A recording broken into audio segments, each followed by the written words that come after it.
It's being heralded as the deal of the century. Many presidents before Donald Trump have tried, and all of them have failed to bring peace between Israel and Palestine. So how is Donald Trump's deal different from the earlier ones? For starters, Israel absolutely loves it. Prime Minister Benjamin Netanyahu expressed gratitude to Trump and said this was an opportunity of the century. And it's understandably why. The deal is stacked largely in Israel's favor. These are the major takeaways from the so-called deal of the century, or the Middle East peace plan. There will be a 4-year freeze on Israeli settlements. This means a halt in the expansion of Israel's construction activities in the West Bank. The deal promises to double the area under the control of the Palestinian authorities. But a major portion of the West Bank settlements will be recognized under Israeli sovereignty. Trump has vowed to grant statehood to Palestine if it demilitarizes and stops funding terror groups. As expected, the deal does espouse the two-state solution, and this is where things get interesting. According to the president, an undivided Jerusalem will be the capital of Israel. In the same breath, Trump also said he would proudly open a U.S. embassy in a Palestinian capital in eastern Jerusalem. It's still unclear as to how such an arrangement could work. The contentious Jordan Valley has been recognized as part of Israel due to national security reasons. And on the economic front, Palestine has been promised $50 billion in investment, with more than 1 million jobs to be created. The deal continues to draw on many aspects from the Oslo Accords, including the region's map.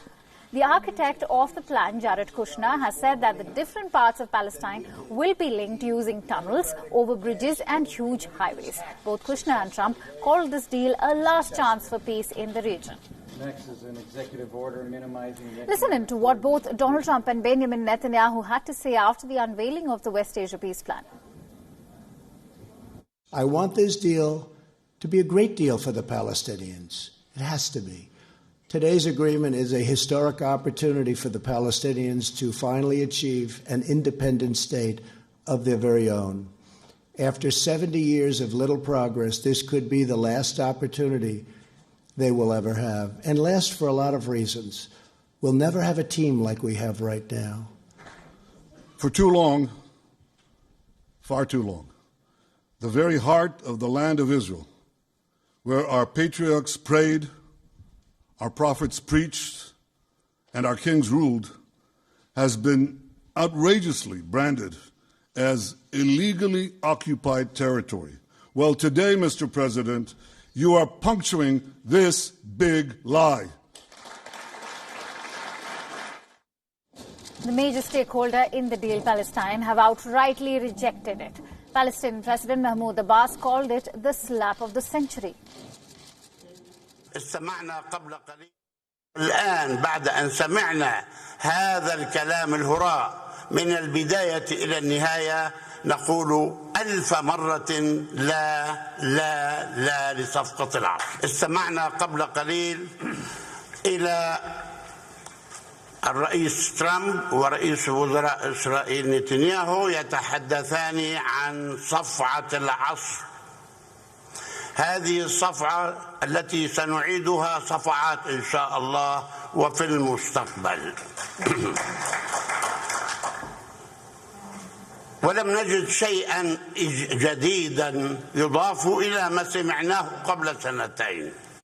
Interestingly, Donald Trump has also tweeted out the new map of the proposed state of Palestine. Let's tell you more about it. As we said, Palestine is supposed to double its territory under the deal. They will have port access from the cities of Haifa and Ashdod. The dark lines that you see crisscrossing across the proposed Palestinian territory are the major roads that will connect the new state. And there will be access roads connecting Palestine to Israel at various points. An important part of the infrastructure will be a massive tunnel. The West Bank Gaza Tunnel is supposed to provide the direct link between the eastern and western flanks of proposed Palestine. They are separated by a huge swath of Israeli territory. Tunnels are proposed in multiple areas where Israeli territory cuts into Palestinian borders. All this, of course, is incumbent on the Palestinians accepting the deal, which has been ruled out by multiple Palestinian leaders, including the president himself.